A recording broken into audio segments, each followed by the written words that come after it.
Bruh, Kirk Burrows, the president at the time, a bad boy, told me that he smacked his mother. You heard about how Diddy mom came out defending him? She made a comment saying that Diddy is not a monster. Yeah, he not a monster. She is. But I don't want to go there. But she is. She's the fucking monster.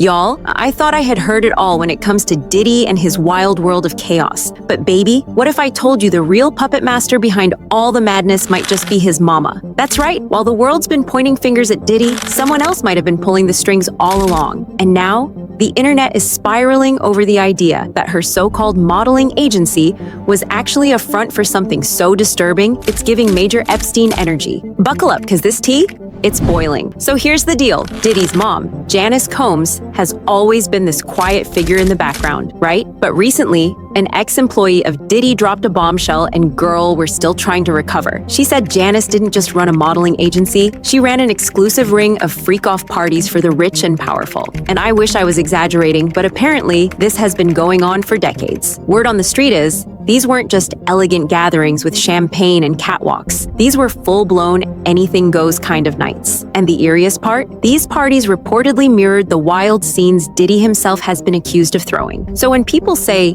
he gets it from his mama, well, maybe they're not lying. It gets even darker because there's actual footage and claims from people who were there. One of Diddy's childhood friends, Tim Dog Patterson, made a whole documentary where he flat out said that Diddy grew up around this madness. According to him, it was totally normal to walk into Diddy's house and catch adults in, let's say, compromising positions. Drugs, alcohol, naked people, you name it.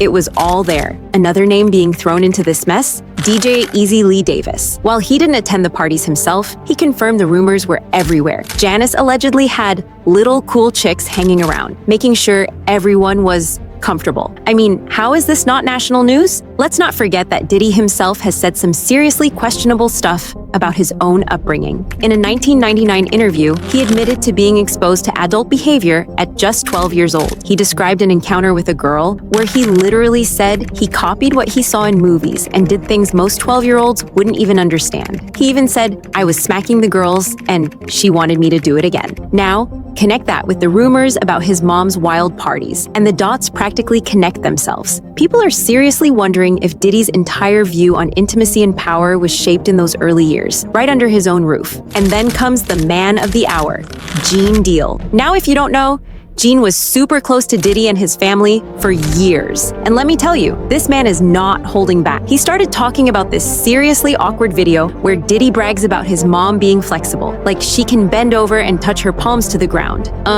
What? Gene called it out, saying, who even describes their mom like that? And then he dropped another disturbing connection. Diddy's mom always wore white nail polish, the exact thing that Cassie mentioned in her lawsuit. She said Diddy had a fetish for women wearing white polish during the freak-offs. And y'all, that video of him kissing his mom while she's wearing white polish went viral for all the wrong reasons. Like, this ain't just tea, this is straight up disturbing. The kissing on the lips, the matching polish, the inappropriate comments about her body. It's giving major red flags. His ex-partner, Kim Porter, rest in peace. May God bless her soul. Yes.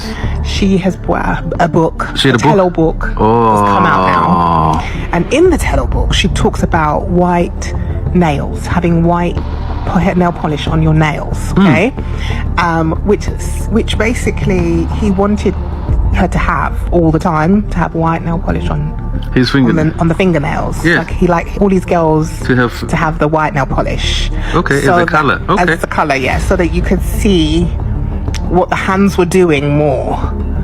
Because the white nail polish shows, yes, it stands out. So when you're doing things and touching things, that is hilarious. It's gonna show more. Okay.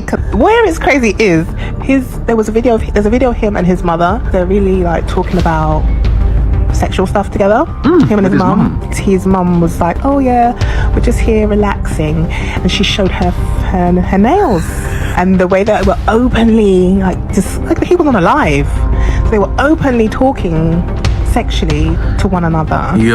With your child, and how you can put your hands flat on the floor, which means you're backing it up. Speaking of Cassie, her lawsuit against Diddy painted a picture that's almost too twisted to believe. She claimed he forced her into dangerous situations, coerced her into substance abuse, and used white nail polish as some kind of control tactic. And now people are wondering, where did this behavior come from? If Janice really normalized this kind of environment, could she have been the one who created the monster? The internet is shook. One commenter literally said, he was probably by his freaky mommy as a child, and he's normalized this type of behavior. She created this demon. Another said, kissing his mom on the mouth, the matching polish, the clubs. They're not just close, they're disturbing. And honestly, they're not wrong. Oh, I did this nigga told me he want receipts.